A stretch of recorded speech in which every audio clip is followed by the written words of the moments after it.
ne saurait le comprendre dans une république normale. Si nous sommes encore une république normale, on ne saurait le comprendre dans un état de droit. Si nous sommes encore, comme le proclament nos gouvernants, un état de droit, on ne saurait le comprendre dans une société normale,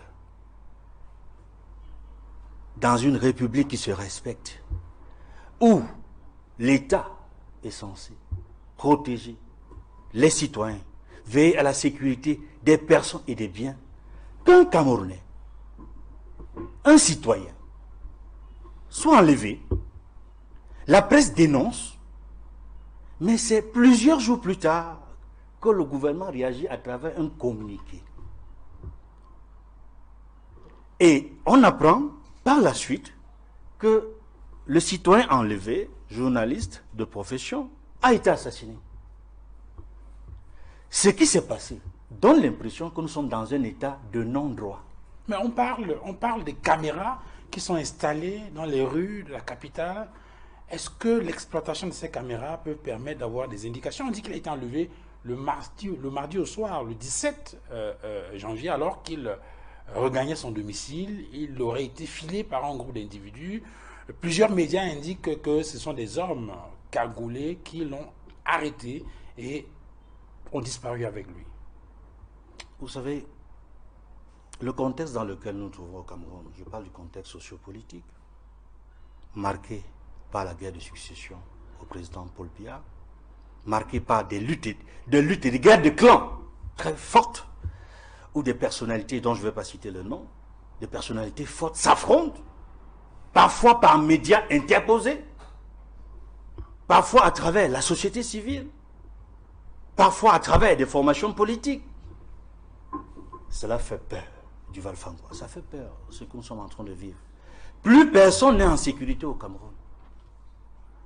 Si les journalistes, dans leur rôle de vigie, dans leur rôle de sentinelle, font normalement leur travail, sont enlevés, disparaissent, finissent assassinés, cela signifie que nous ne sommes plus dans un état de droit.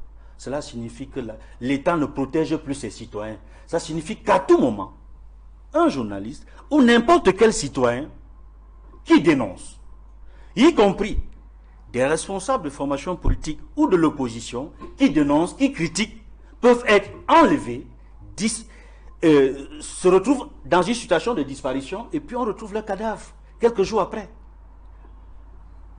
J'ai dit tout à l'heure que cela fait peur. Cela ne fait pas seulement peur, c'est horrible. C'est d'autant horrible que le Cameroun vit depuis 2017 deux guerres fratricides.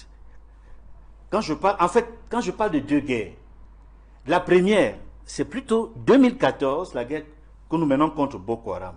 La deuxième, qui est véritablement fratricide, c'est celle depuis 2017 que nous vivons dans le nord-ouest et le sud-ouest.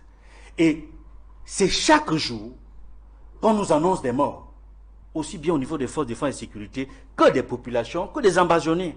On va revenir sur ce sujet, je crois, dans nos thématiques. Mais je rappelle ces guerres pour dire que nous sommes dans une situation d'insécurité généralisée.